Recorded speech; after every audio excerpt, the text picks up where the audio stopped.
for yet another panel discussion on local healthcare issues brought to you by Star Hospice and Ravi Shakamuri. My name is Patrick Canty, and I'm the publisher of the Odessa American, and it's again my extreme privilege and pleasure to be hosting this panel. Tonight we're going to continue. This is the third of a series that we've been having discussions dealing with the issue of diabetes. And tonight we're going to talk about kind of the technology behind it and managing it. And joining us to have this discussion are three outstanding local physicians that care for us each and every day. I'd like to introduce them. First off is Dr. Madhu Pamganamula, who is director of the Center of Hypertension and Internal Medicine. And I'm going to introduce all three, and then I'm going to go back around and start back with you, Dr. Madhu, and tell us a little bit more about yourself. Then moving on, we have two representatives from the Texas Tech Health Sciences Center. First, we have rejoining us again for another session is Dr. Ram Chimidiganti. And then joining us, he's lived in Odessa for less than a year. He's new, but we're glad he's here, is Dr. Vijay Aranki. So I'm going to toss it back to you, Dr. Madhu. Tell us a little bit about your background. Yes, I've been in practice for more than 2 decades here, and my specialization, of course, I'm board certified in advanced diabetes management because that's what we're talking today. Besides that, certified in obesity medicine, lipidology, which all goes together with diabetes, high cholesterol, and sleep and internal medicine, of course. So I think Ram and me, we have been here for almost the same time, and Vijay is the new kid on the block. You two are the old timers. Vijay's the new kid on the block. That's super. Ram, tell us some more about you. So yeah, this is my 16th year here in the Permian Basin. I've been working on my West Texas drawl. It just takes it a little longer. So yeah, it's so at Texas Tech, you know, whenever we talk about Texas Tech, people think we are in Lubbock. We have a huge campus here in Midland and Odessa. We train medical students and we train future physicians. And for the past 7 years, this is the 8th year, we are the right in the entire Texas Tech health system that is training advanced training doctors for specialization in diabetes and all hormone related problems. That's a major accomplishment. You know, everything good Lubbock wants to keep for itself, but there's one good thing we have, and I think kudos to how we managed to get the program here, and we are thriving. Dr. Aranki is one of our new faculty members, so we are expanding our services. Once again, we primarily deal with educating future physicians and providing quality diabetes and hormone-related care in the entire Permian Basin. Well, and like you said, y'all have been growing as far as the quality of the program, and one way you've done it is to bring quality physicians such as Dr. Aranki. Tell us a little bit about yourself, Vijay, and yes. Okay, coming to us from Illinois. Yeah, coming to us from Illinois, that's correct. But yeah, I've actually finished my endocrinology fellowship in 2012. So I've been practicing endocrinology for over 8 years, and moved here recently. As was just mentioned, it's very nice that actually the main center of excellence for Texas Tech for diabetes and endocrinology is here in the Permian Basin. So that's a great opportunity to be associated with. That's super. Well, we're so glad to have you all here, whether you've been here for a long time or just 6 months. So we hope you stay for a long time, Vijay. So let's get this going. So, you know, it doesn't seem that long ago that, you know, you have diabetes and you spend the rest of your life poking yourself and to draw blood, to check your levels, to give yourself a shot. And I think I mentioned earlier, I had a friend and it used to pain me to watch her multiple times a day, poke herself, give herself a shot. And it doesn't seem like that long ago. And now everything has changed and the technology it's really come along. And so Ram, maybe you could start us off and kind of showing us some perspective of kind of what we're looking at now as far as all the technology and how it's changed the lives of people living with diabetes. Absolutely, Pat. So we got some slides coming. There you go. Yeah. So so once again, we talked a few weeks ago about diabetes being a lifelong problem, and it needs continued vigilance, and it takes a lot of effort from our patients and people suffering from diabetes, and it affects people and their families, right? Because it takes a village to manage diabetes.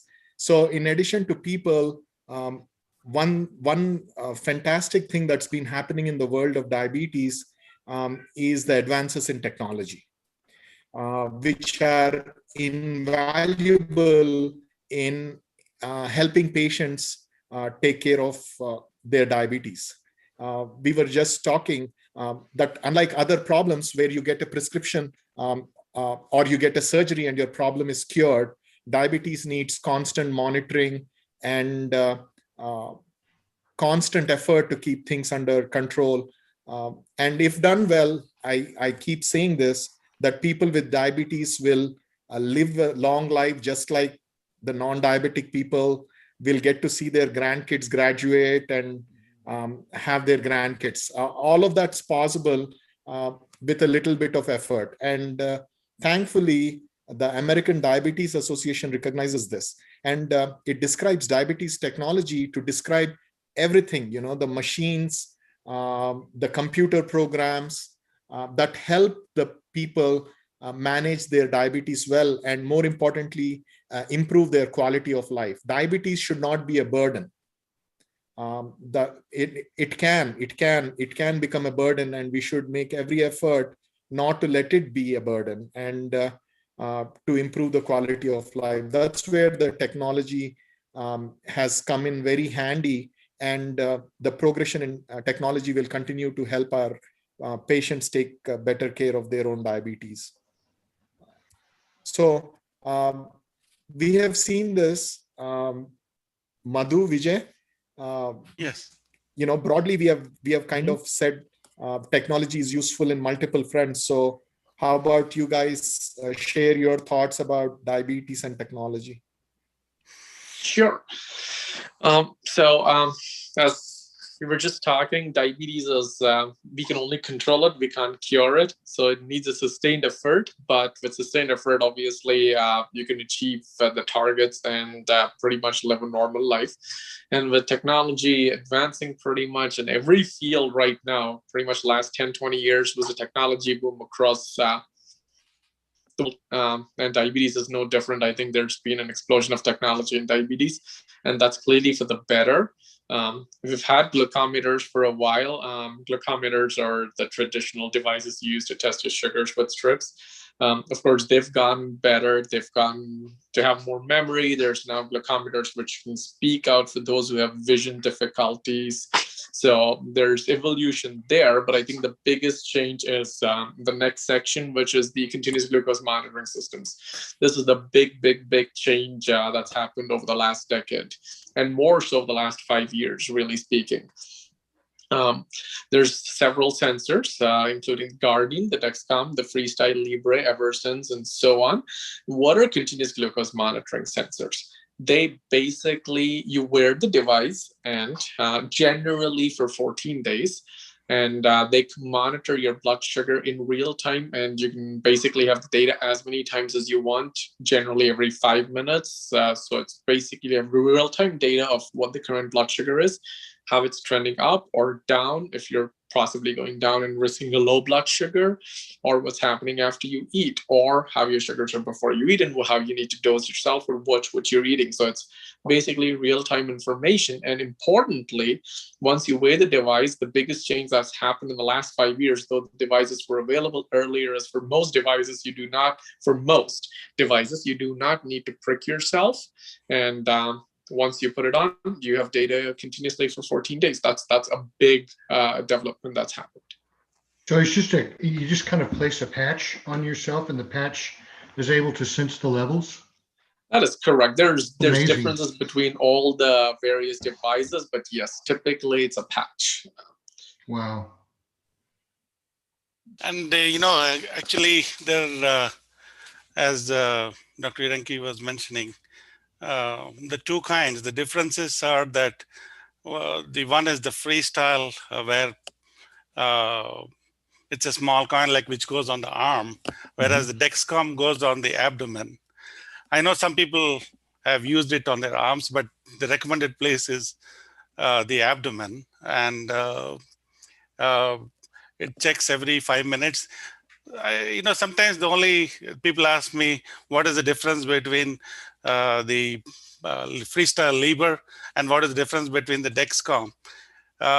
Initially, Dexcom came out as like 3 days, then 5 days, 7 days. Now I think the latest Dexcom G7 is 10 days, the sensor. Is that correct, Ram and Vijay? So Yes. 10 days, and then the next generation one, actually G6 is the one we have currently available, but G7 Yes. is the one which is coming out, and that's going to be, they're trying to get that for almost 15 to 16 days is what they're trying to introduce, and it's going to be probably a dime size. The one now is probably a little bit bigger than a little bit the dime size, but it's going to get shorter. And there's also a priming time. Once you, like the Dexcom takes about a couple of hours right now, and they're two different things. There's one transmitter, there's a receiver, and then there's where you put on to the body where it attaches. But looks like the G7 is going to be where it's completely disposable. You just throw it out. And but the current one, you keep the transmitter for 3 months, but you get rid of the sensor. You switch the sensor out every like 5 days or what? Every 10 days, actually. Every the 10 sensor days. is every 10 days, and it checks the sugar. The good thing is this now it can be read on your phones, and then your Apple Watches or whichever devices, you can see your sugars. Whereas Freestyle Libre, you have to scan yourself. They got two different kinds. One is they give you a monitor which actually picks up the levels, or the later generation one, which has got where you scan it with your phone, and you get the number. So those are the important difference. And sometimes some people have complained that the Freestyle Libre, that it falls off. So because again, it's so hot here, there's too much sweating, so people have been, the sensor is supposed to last 2 weeks, but I paid so much, and it lasted only, for 2 days. Sometimes, of course, the company has been good where they send you some replacements, you call them, but the only problem is you have to wait online and everything. Can you also share your experiences, Ram? Yeah. So as we are talking, Vijay said we can't cure diabetes. We'll get there. We are optimists. So we are, we will hopefully by my end of my lifetime and career, we will see a cure for diabetes, and technology will have a significant role to play in how we would cure diabetes. So one of the challenges that people have are finger sticks. And on people that are requiring multiple doses of insulin, like almost all type 1 diabetics at whatever age they get, some of them are 6, 7, 8 years old, they have to check their sugars 4, 5 times or even 7, 8 times a day. And they don't complain because they don't know better. Some of our most compliant patients are our younger patients before the 3 years hit, right? But it is painful. It is painful to keep checking your sugars multiple times a day. So the way these continuous glucose monitors work is you insert this small little sensor with an applicator, there is a tiny little plastic tubing, like it's almost like a mosquito bite, right?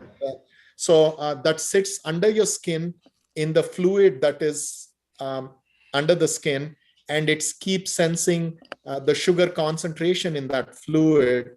And they have a transmitter that then sends the sugar reading to either your phone on the later devices, and on people that are on pumps, these sensors now talk to the pumps to adjust the insulin dosing, help people not having to give themselves shots. So the good thing is the sensors keep checking information, and there is beautiful computer programming that shows us on a daily basis what the sugars are doing before breakfast, before lunch, and there are graphs, and patients can visually see what's happening with their sugars. So which is, why do we need to check sugars, right? That's for you to understand how your activity, how your diet is impacting your sugars.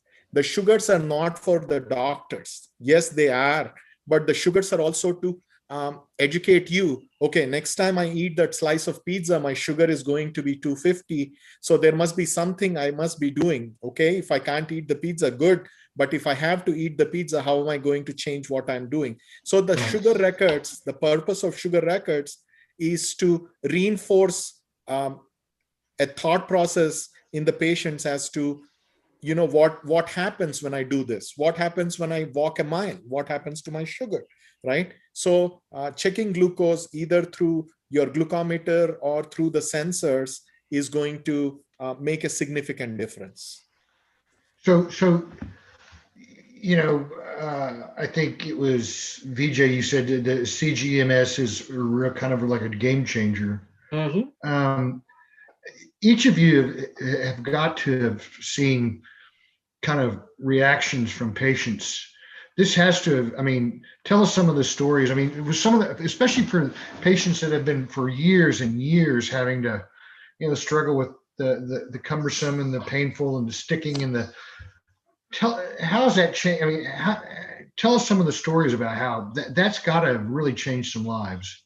Pat, actually, that's a very good point. And what I saw, in the past 1.5 or 15 years, they have passed on the control of this glucose monitoring from the physicians. I remember we used to place these monitors in our office, to monitor this.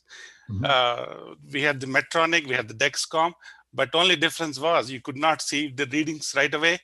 Right. And patients, you put the monitor for say 3 days, and they come back, and you look at the readings and adjust their. And of course, you show them the graphs and everything. But this was all after the event.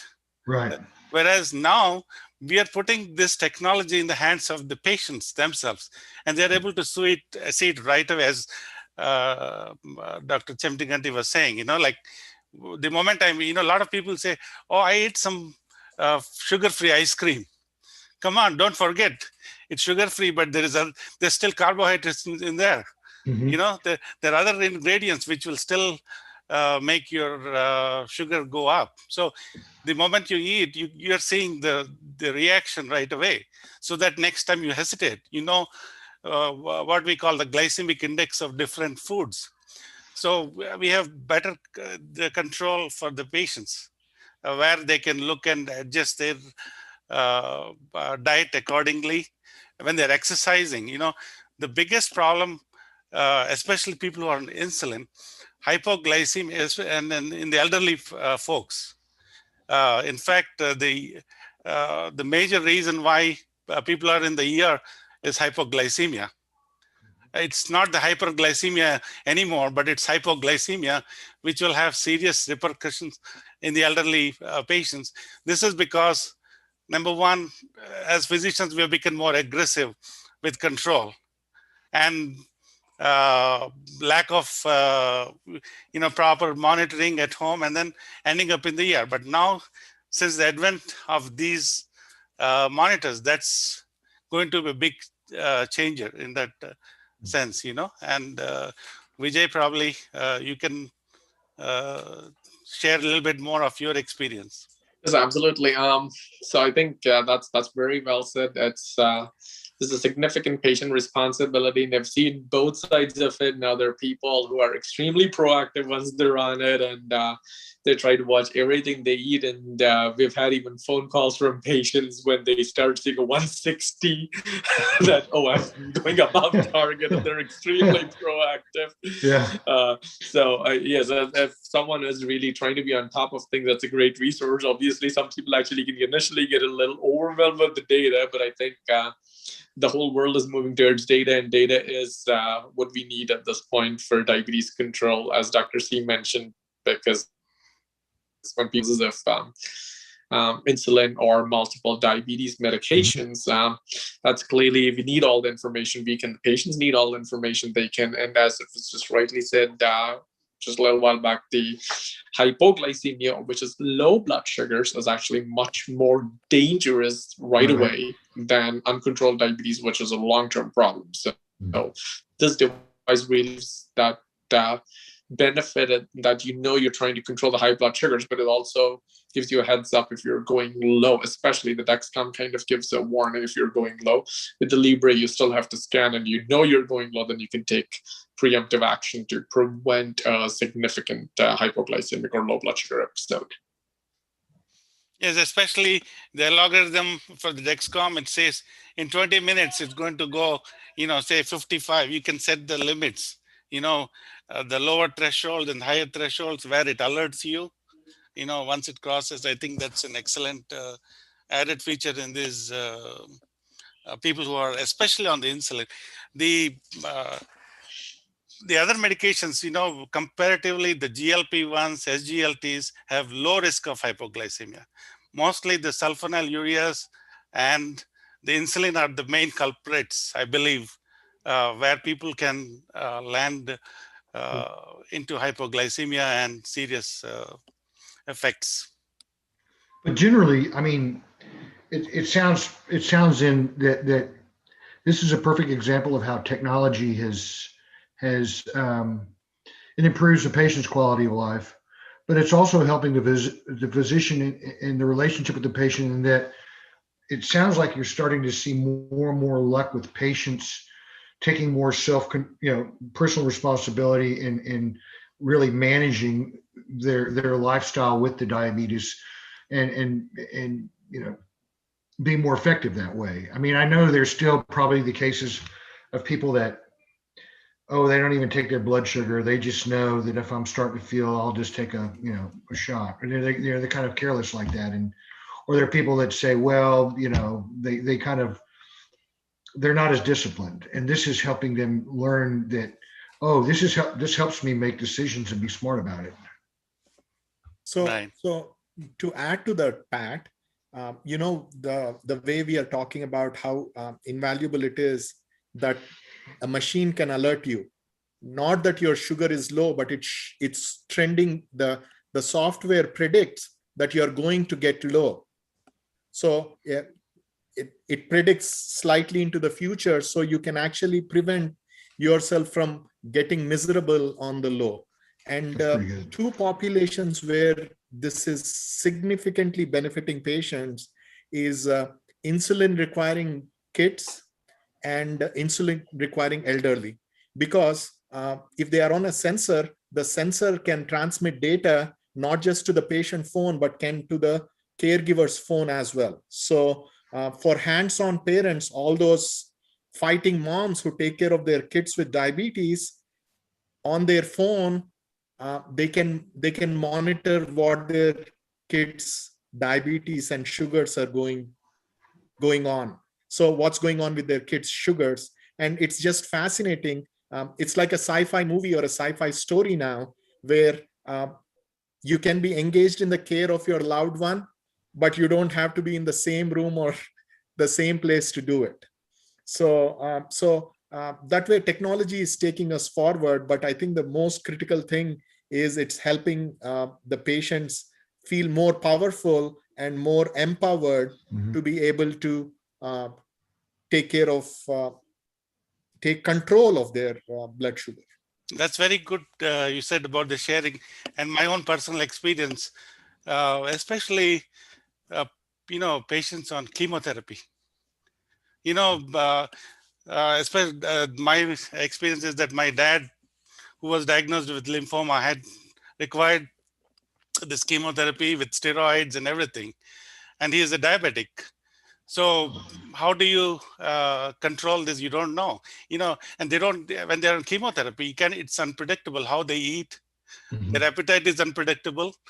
And at the same time, they're not that alert enough to monitor their sugars. And when this automatically, as Dr. C was mentioning, the automatic sharing of this data with whoever, of course, luckily I happen to be a physician, so it is easier for me to look at the numbers. But even if they're not a physician, it's easy that somebody can see and act accordingly, give them, if it is dropping really low, go and correct it.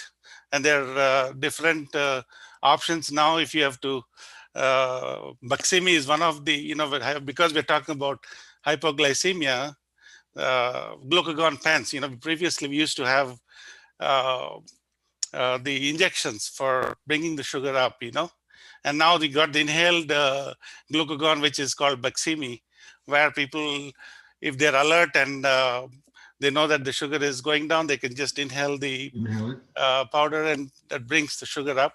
Then there is another the auto-injecting pen, GVOC, I think it's where they can inject themselves. So I think in that sense too, it has been a big game changer. Right. So all this is wonderful and it's life-changing, but it's probably not cheap, or is it?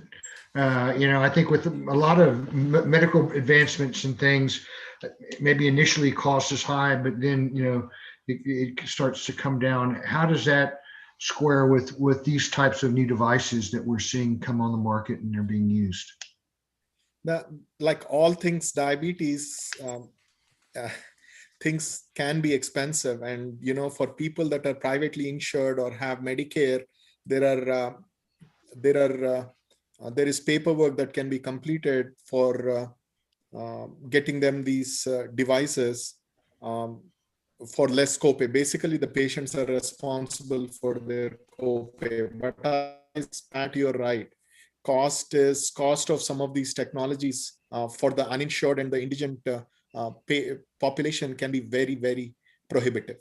So that's where I think we need to continue healthcare advocacy and keep telling our representatives to kind of rein in the costs for these technologies, and for anything that will help our patients better take care of themselves. It's a shame that you can be well controlled, an elderly patient on Medicare be well controlled for diabetes for 9 months of the year, and then there is this nasty thing called the donut hole, where suddenly the costs of everything balloons up. There is meaningful legislation that is happening, but we have to remember that the cost issues have to be constantly monitored, and we have to make dents on that cost. Some of these technologies, they do offer zero copay and some vouchers and financial assistance, but once again, it is a lot of work on the patient's part and their physician's part in helping them get to the technology and get them also educated about the technology, right? Just having the technology and say, here, take it, and it will work miracles for you, ain't gonna do it. It is labor intensive, because there are very nice videos that we can show them, and they have to come up with questions. So it becomes, like I said, it's an education process. We learn about it, we teach, and with each patient, with the inputs they give, we learn a little bit more that will help other people coming up with similar problems.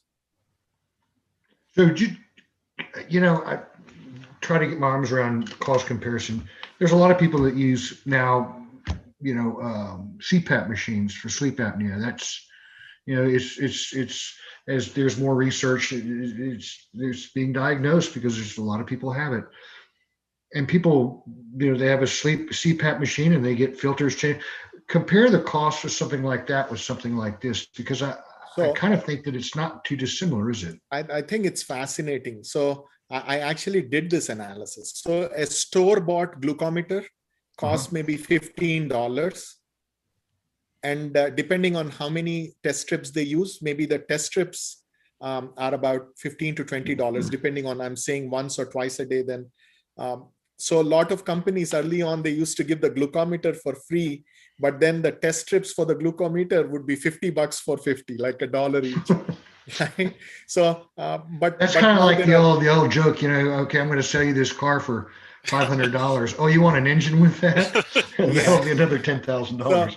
So yeah, so so now with the generic ones, the cost for test strips, and so let's give an example, who checks their sugar 4 times a day, so about 120 test strips. So the glucometer one-time cost is probably $15, $20 for the generic brand, not the fancy brands that talk to you and all that stuff. So and then the test strips will be another $35, $40. So maybe about a monthly cost of about $50. Now, if you look at the Freestyle Libre, the monitor with which you scan the machine is about $80 one-time cost, and the 2 weeks sensor is about $60 if you don't have any insurance and you're paying out of pocket. So a month's cost of sensors would be about $120. So about 3 times as much. But then you're not having to stick yourself so many times. You don't need the lancets, you don't need the cotton, you don't need the alcohol gel.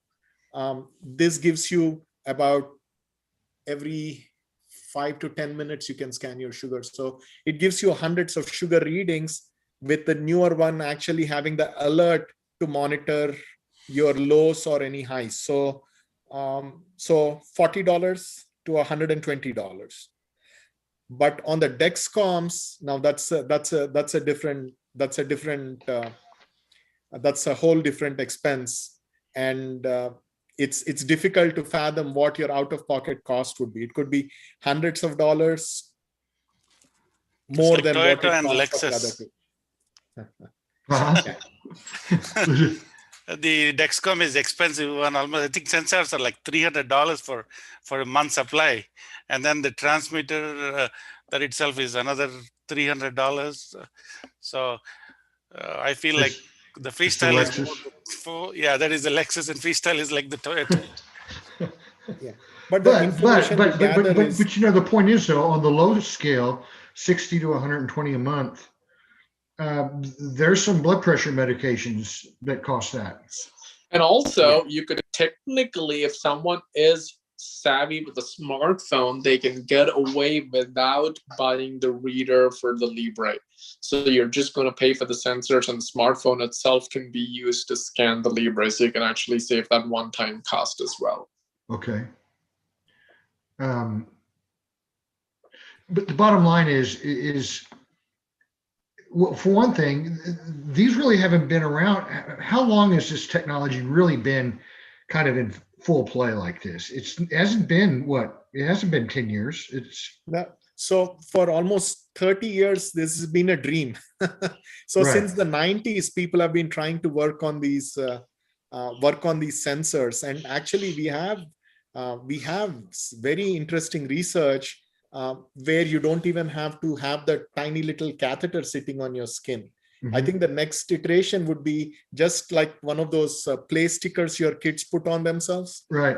So I'm hoping in the next few years, we'll see technology where you can just put a sticker on you, and with the computer algorithms and artificial intelligence, we would get reliable blood glucoses. But yeah, so I think the first Dexcom was approved almost 2011, 2012 kind of a time frame, I would say.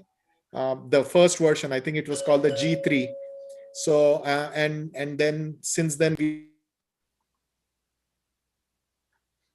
You're muted, Ram.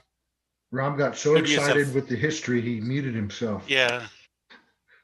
There he Yeah. is. So no. Yeah. And then I think Libre has been around for about 3 years. And then the Medtronic company does something called as Guardian sensors, and they have been also around for about 7-8 years, I think. Yeah. So I guess my point is that this hasn't been around forever. It's relatively new, and already, I mean, the cost is. I mean, you have ways, you have coupons, you have insurance, you have. So it's really not oppressively prohibitive at this point, which only speaks for getting better and better as technology advances, the cost comes down. Here's a quick question. Dr. J. Naidu asked if we have pediatric, because obviously this is so widespread.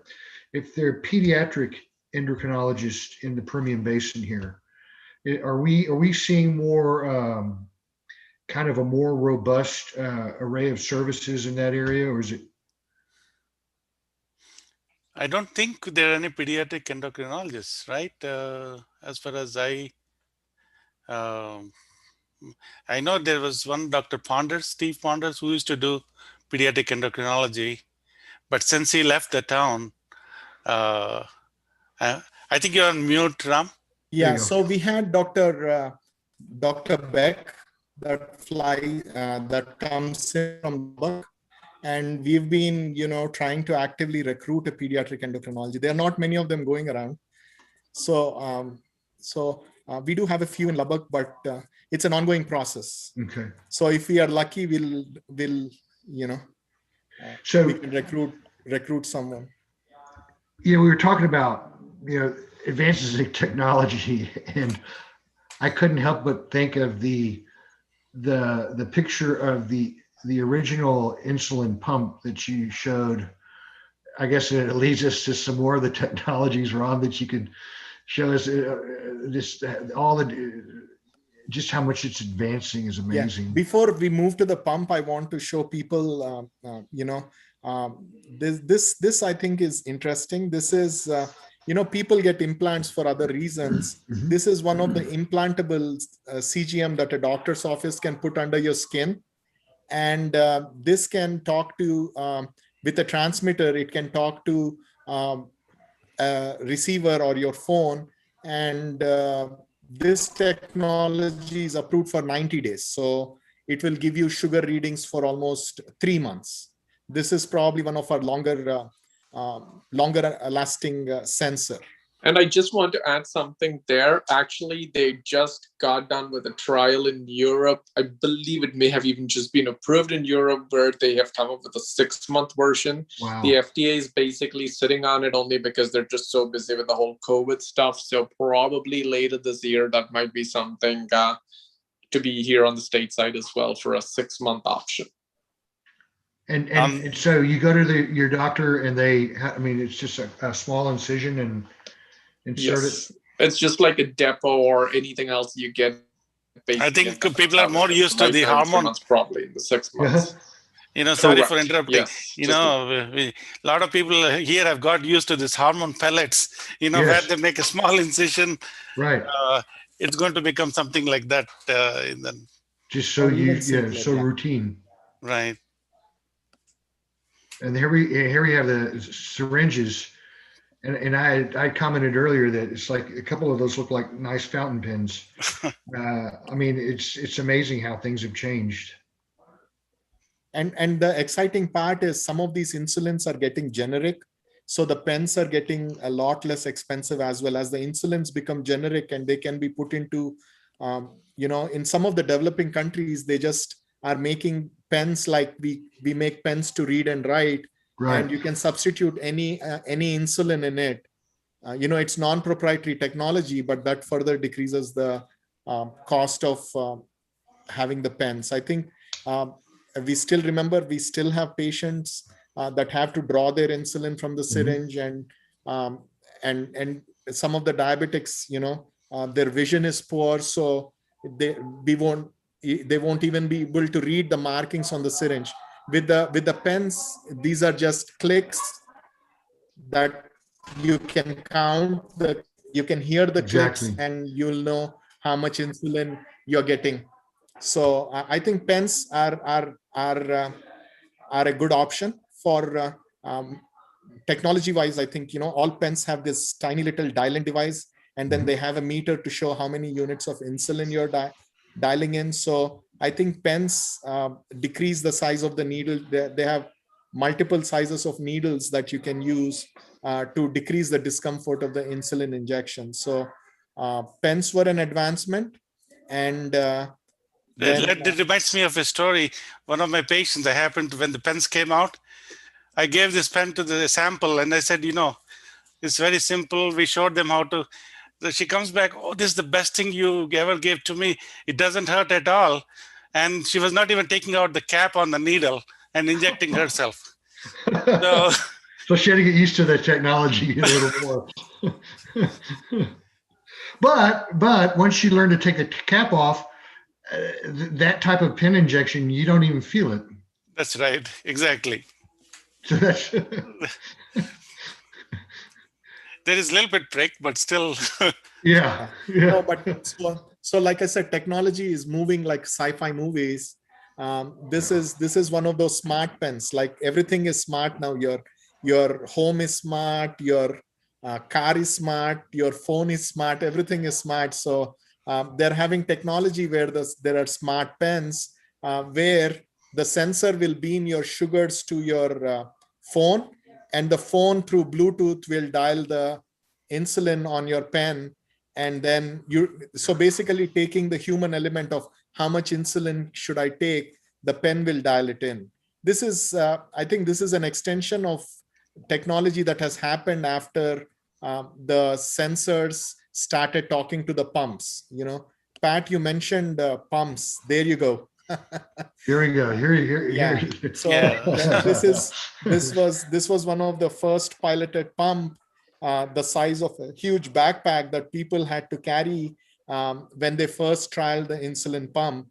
And like I said, 100 years is a short time in human history, but we have come to a place where insulin was discovered about 100 years ago, and then 40 years later, we had pumps the size of backpacks. And now these were the pumps. These are the pumps of a year or two ago. And then they keep getting smaller and smaller. And pumps are two kinds. They have tubes that sit under the skin to deliver the insulin from the pump. And then there are a couple of pumps that are tubeless that just sit on your skin and inject the insulin based on the calculations that the sensor is providing to you.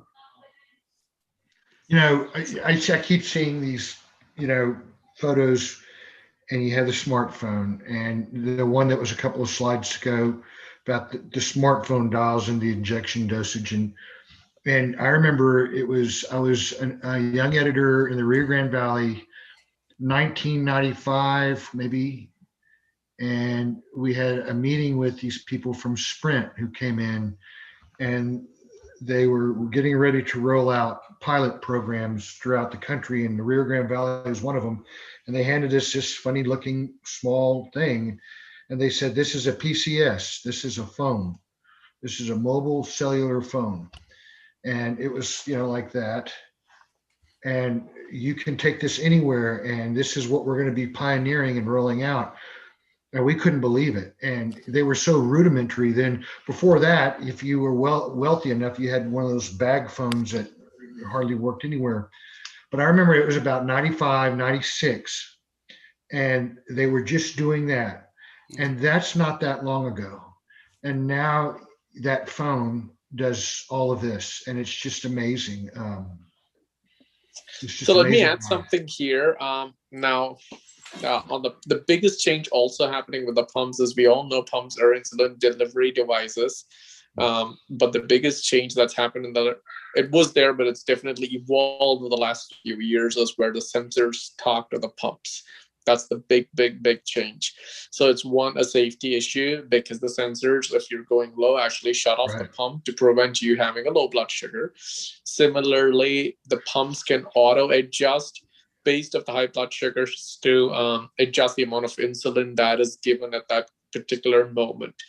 So essentially the way I compared this to is with adaptive cruise control and autonomous driving. So essentially you're having this continuous artificial intelligence algorithms that are monitoring your sugars and adjusting the amount of insulin that you get. So that's a big advancement that's happened over the last few years, and more so over the last 1 or 2 years, where it's gotten really neat. I mean, it's amazing. Just the way you describe it. I mean, you're having yourself being treated with not doing anything. Exactly. Mm-hmm. Yeah, that's almost like science fiction. Yeah. You know, it's amazing. Pat, I think your analogy of the phones, the analog phones, the big ones, Mm-hmm. to the cell phones now, I think diabetes technology is mirroring that. I think that's a very apt analogy. Talk about. Well, go ahead. Keep talking. Just you look this. I saw this next slide. No, just I That think looks the good. size of stuff keeps getting miniaturized, and the computer programming is becoming so much better. The algorithms keep learning. You know, one of the fascinating things about the CGM is the day one you put it on, it adjusts. It learns how your sugars are going up and down. The clarity and the clearness of the information keeps getting better and better the longer you wear the sensor. So, and that's not the device, that's the programming that people have done to make the sensor become so much stronger and powerful. So it's become, the use makes it learns your sugar patterns better. I think, the previous, like Dexcoms needed calibration. But the latest, like the G6, they recommend not even to calibrate. Yeah. So what Madhu means is, in the older sensors, you had to check your sugar finger stick when you first put it on once or twice within 24 hours and calibrate your sensor. Say, hey, my blood sugar is this. So the machine then learns from your calibration, but the newer ones, you don't need to stick your finger at all. Right. Yeah. So I think what's amazing about this whole thing is, and what we've been talking tonight, and kind of bringing it 360 with everything that we've been talking about is the amount of technology that's available now that can help a person live with diabetes and live a healthy life with diabetes. But the other thing is, I think we're fortunate because here in Odessa, Midland, Odessa, is we have doctors such as yourselves. We have the hospitals that have resources, and we have the Health Sciences Center that's basically a fantastic resource, not only in providing the treatment, but also research. And I think that's something that we need to, I'd like for you all to talk about a little bit tonight as we get toward the end, is that it's hard to have diabetes. It's hard to have diabetes in the Permian Basin and not be able to manage it and live a successful life with what we have here. Say more about that, because I know there's incredible facilities between tech and medical center and in the private physicians. Actually, we, as a group of physicians, we have a Permian Research Foundation where we have done several clinical trials we have offered for our patients, where the newer technology. Mm-hmm. And I think there is a new G7 trial also, which is going on, although we don't have it here. If people are interested, they can enroll. They can go to their website and enroll in this trial and participate in the advanced technology as well. And then take, for example, medical center. I mean, they have diabetic center there, right, and coordinates with tech and y'all there. I mean, talk a little bit about how y'all are working with patients in that setting and also helping them better understand the technology. I can speak to that. So we have pioneered a program at Medical Center Hospital that's called the Inpatient Diabetes Service. So every person that gets admitted to the hospital gets gets into this program. What's fascinating is for many years we have seen if you have high blood sugars, either because you're diabetic or not, everything kind of makes you more ill. So patients who have high sugars in the hospitals take longer time to recover from their surgeries, require more need for ICU hospitalization, and require more services when they get discharged. So almost about 12, 13 years ago, we made it a priority where every person, we monitor their sugars, whether they are diabetic or not. And we have a team of physicians and nurse practitioners that go help counsel patients. When are the patients benefit most? When they are willing to listen to what resources they have to help with their diabetes or high sugars once they are out of the hospital.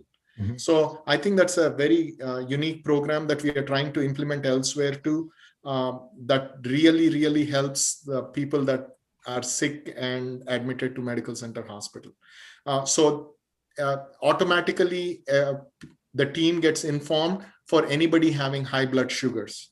That's great. So we the nurse practitioners and the physician that supervises them oversees the diabetes part of their care while they're getting their surgery done or while other things are happening. I keep talking about surgeries because the surgical societies have said they have set strict limits as to how much the sugar can be post-surgery. If the sugars go very high post, let's say, open heart surgery, then they ding you, saying that you didn't do a good job managing the patient's diabetes, and that's going to cause complications.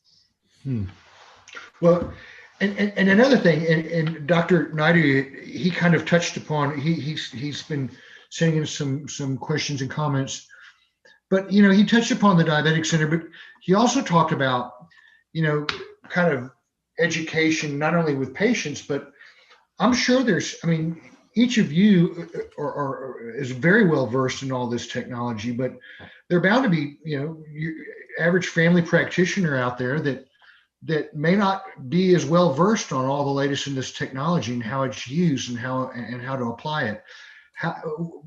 Do we have programs that kind of help get the word out and help them understand that better to help their patients?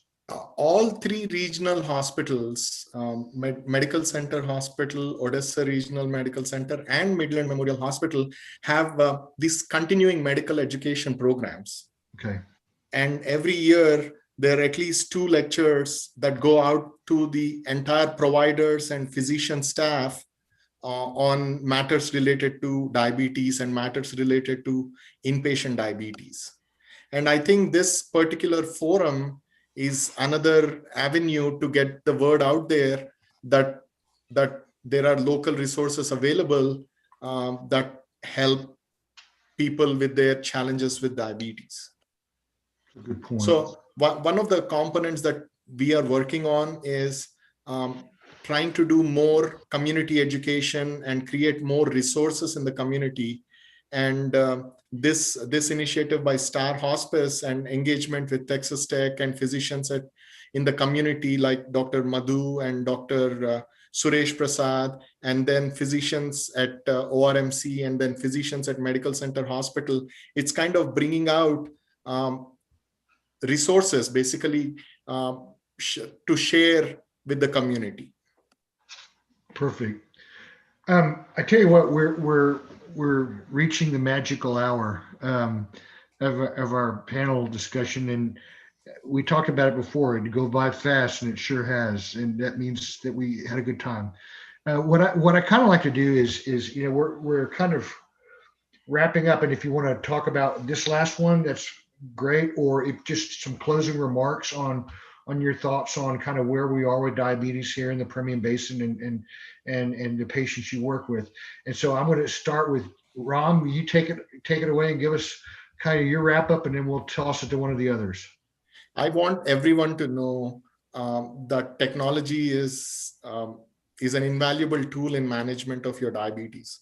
You don't have to get expensive sensors or the backpacks or the insulin pumps. There are apps apps on the App Store. There are more than 200,000 the last time, well, probably close to 500,000 now, apps that are out there that talk about health and wellness. And there are a few good ones for diabetes that people can use to keep track of their sugars, keep track of their diet, keep track of their activity, which kind of ties into what we talked about in our earlier talks. Diabetes is all about, people say blood sugar, but it's about a lot more. It's about living a reasonably healthy and an informed lifestyle, and the apps help you do that too. And these are very inexpensive apps to manage your weight, to manage your diet and your exercise. So I think people can take what they can and use these resources to, live happily with diabetes. Absolutely. Let's say that it should not be a frustrating experience, right? And if there are frustrations, I'm sure there are local resources in terms of your physicians or people in the community that can help you. Perfect. Address those frustrations. Yes. It's a great point. Dr. Madhu. Yeah, I think there is, as far as the management of diabetes, there is still certain underutilization of the newer agents like the GLP-1s, SGLTs, which, especially because, again, the root cause, if you go, majority of the diabetics we see here are because of obesity. And my goal is, when especially the young population, people are going for weight loss surgery, simple losing 50 pounds, either on their own or weight loss surgery seems to at least get rid of the diabetes. And if they maintain that kind of strict diet and lifestyle, probably they will stay like that forever. But the key here is using more of the newer tools we have, like the monitors we talked about, to better monitor what food we are putting in, how it's reacting to the diet we are eating, and then monitoring the sugar, and then also using the newer medications like the GLP-1s, SGLTs to start with as a first-line agents. In fact, I think Dr. Iranki and Dr. Chem, the standard has been that you start with metformin and then you go to the other, but it has to be kind of individualized. And sometimes in my own practice, I tend to start with more the newer agents like GLP-1s, which help lose weight. And in fact, I have taken them off their medications when they lose weight. I think that is the message I would ask, the public who is seeing here, that they should talk to their doctors more. You got ads showing everywhere, how people are losing weight with these new. So talk to your doctors more and getting on those medications, resulting in preventing the complications. Perfect. Thank you very much. And to wrap it up, the young guy, Dr. Iranki. Yes. Okay. So I think, as it was already mentioned by my two colleagues here, I think there's just various resources. It's ultimately, I think there's a component of responsibility as well to take care of, but at the minimum, glucometers, still the age-old glucometers, are the basic resource. I would advise everyone to at least use them twice a day to start to know what's happening with their blood sugars. That is the fundamental thing you can do to yourself to help manage diabetes better. And with advancement in technology, clearly there's way more resources. There's the pumps, the sensors, and all the other tools in between that we just talked about, depending on affordability, coverage, cost, the severity of the diabetes and the needs. But long story short, there's just so many resources out there that you just need to be aware of it, use them, and talk to your doctor about it to manage diabetes better and reduce the complications and have a happier and longer, healthy life. Perfect. Well, first off, I can't thank the three of you enough for taking the time to meet with us this evening. But more than that, I can't thank you enough for being here in Midland, Odessa, and practicing medicine and dedicating yourselves to your patients. I think most communities are lucky if they have kind of longtime doctors like Madhu and Rama, who've been here and have been serving so long and affecting so many lives. But a truly lucky community is one that has those types of physicians, and then this infusion of incredibly bright, young, talented physicians like you, Dr. Ronke, that come in with, access to new technologies and knowledge, and also, comes into a community, embraces it, and says, this is my home, and goes about helping change lives. And so we're so fortunate to have all three of you in our community, and it's a good thing that you moved here 6 months ago. So we thank you. That's going to wrap it up for tonight. I think Ravi should be jumping on. If in the process of jumping on, we will be having more of these. We're going to, there's probably plenty of stuff to handle still with diabetes, but what we're going to do is we'll be branching off into some other topics in the coming weeks that will be dealing with everything from hypertension to obesity and mental health, all the types of things that affect so many of us. It affects our community, public health. And so we encourage you, invite you to tune in again, be watching. You'll see notifications on Star Hospice. And that's all for me. And Ravi, are you there? Yes, sir. I'm here, Pat. Okay. Thank you very much. Yes, sir. And Dr. Madhu, Dr. Jemtiganti, Dr. Aranki, thank you very much for your time. Thank you. I think, Pat, you are extremely, your valuable role is bringing this discussion out of the exam room into the public arena in a way for the public to start grasping that there's so much knowledge is among these institutions, as Dr. Naidu was pointing out. This discussion, we hope to bring out more training, more hands-on experiences in the community and into our schools, into our workforce, and to a better quality of life. So physician, doctors, and Pat, thank you very much for your time, and looking forward to continue the discussion. Thank you so much. Very much. Y'all Thanks, take everyone.